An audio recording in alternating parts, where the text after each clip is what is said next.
I don't know why I took this route home tonight. I should have stuck to the main road. But something about the rain made me want to walk. Maybe the way it washed everything away, drowning the world in a ceaseless rhythm. Maybe I just wanted to be alone. The streetlights barely held their glow, each flickering like a dying breath. My shoes sloshed against the pavement, water seeping into my socks. I pulled my coat tighter, but the dampness had already settled deep into my bones. At first, I thought it was just my imagination. The rain plays tricks on the ears after all. But no, the sound was real, measured, deliberate. Someone else was out here. I turned my head slightly, just enough to glance over my shoulder. Nothing. Just the empty street stretching behind me, dark puddles reflecting the broken glow of the lights. I picked up my pace. It did too. A slow chill crept up my spine, the kind that had nothing to do with the cold rain.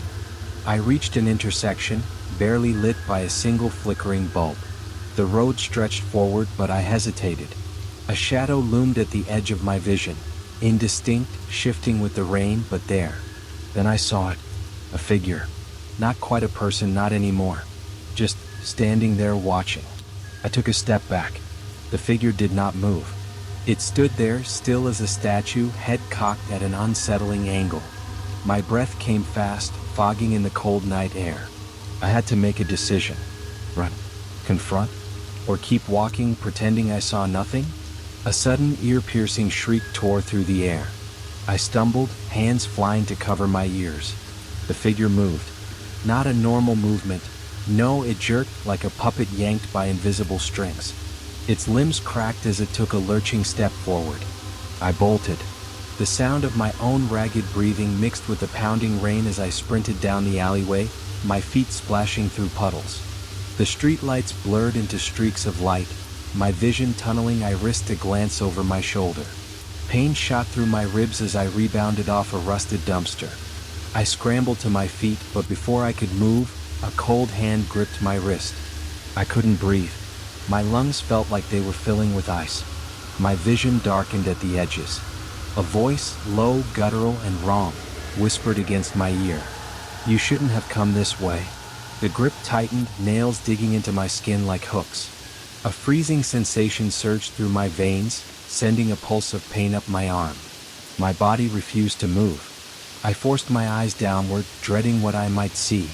The hand, pale and unnatural, was attached to an arm that seemed to stretch impossibly long, disappearing into the shadows. The figure's face still remained obscured, but its presence was suffocating.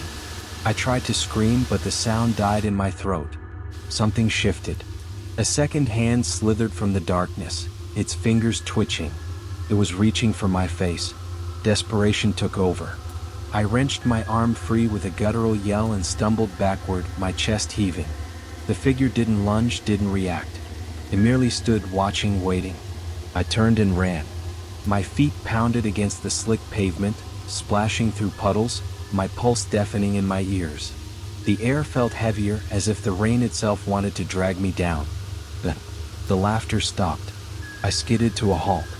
The road ahead was different. Warped.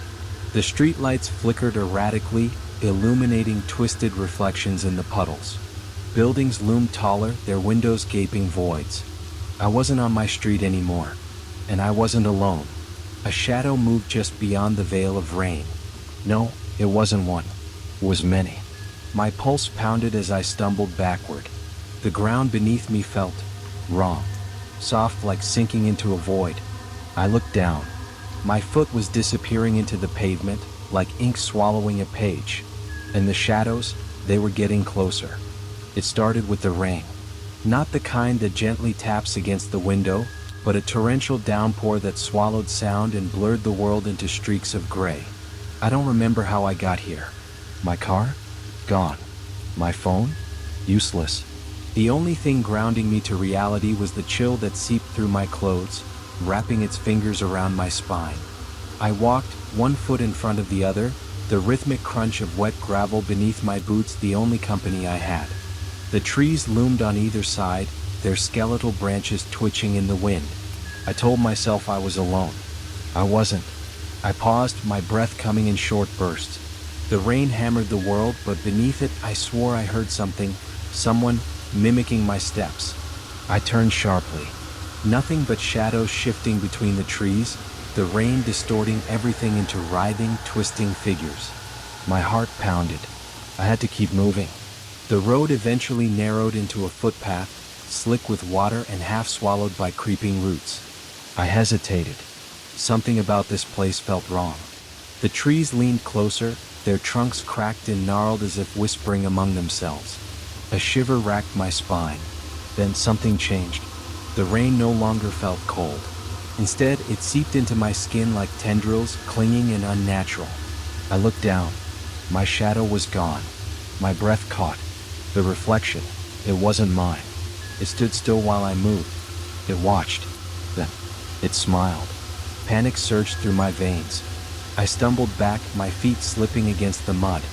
My reflection's hands pressed against the surface of the puddle, fingers stretching unnaturally long, clawing toward me. The water rippled, not outward, but upward. I turned and ran. I ran blindly through the storm, my lungs burning, my vision blurring. The whispers chased me, growing louder, merging with the storm until the very air vibrated with them. I didn't dare look back. The road was gone. The trees had twisted into unfamiliar shapes, their bark resembling rotted flesh. The ground pulsed beneath me. Then I saw it. A house. Desperation clawed at my chest. Shelter. A place to hide. I lunged for the door, shoving it open, nearly collapsing inside. The moment I did, the rain stopped. Instantly. I froze, my breath sharp in my throat. The house was silent. Too silent. No dripping water, no creaking floorboards. Just breathless, waiting stillness. Something was in here with me. The house stretched long and narrow, impossibly large for what I'd seen outside. The air smelled of damp wood and something else, something metallic. My fingers grazed the wall and I recoiled, blood. The walls were slick with it. I swallowed my fear and turned a corner. A mirror stood at the end of the hallway, its surface cracked and fogged with condensation. I knew instinctively I shouldn't look. I looked. It wasn't me. It was wrong. My reflection's lips moved, forming words I couldn't hear. Then, darkness swallowed everything. I woke up to rain. I was on the same road. My clothes were dry. My phone buzzed in my pocket, fully charged. Had it all been a dream? I exhaled shakily, trying to push the fear from my chest. The road stretched ahead, empty and quiet. Then I saw them. Wet footprints, leading away from where I lay. Not mine. Leading toward the woods. I wasn't alone. With a deep breath, I stood and followed the footprints, knowing that whatever had found me in the storm wasn't finished with me yet.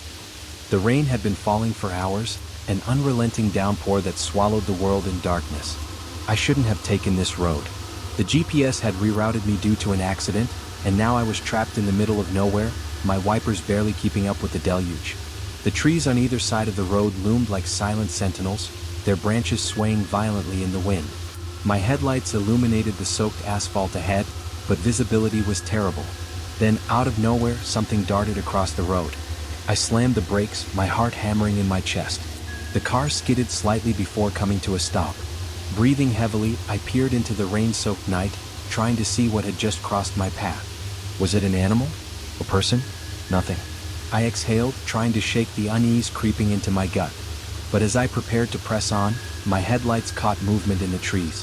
A figure, standing unnaturally still at the edge of the road, watching me. I didn't wait to find out more. I pressed the gas and sped forward, my pulse racing. The road twisted and turned through the dense forest, the rain never letting up. I tried to focus on driving, but my mind kept drifting back to that figure. Was it real? Or just a trick of the storm? Then I saw it again. Closer. A shape standing in the road ahead, silhouetted against my high beams. I barely had time to react before my car barreled through it. But there was no impact. No sound. The figure simply vanished as if it had never been there. I gripped the steering wheel tighter, my knuckles turning white. My breath came fast and shallow. This wasn't just the storm playing tricks on me. Something was wrong. I needed to get out of here. But the road ahead seemed endless, stretching further into the abyss. And no matter how far I drove, I couldn't shake the feeling that something was coming for me.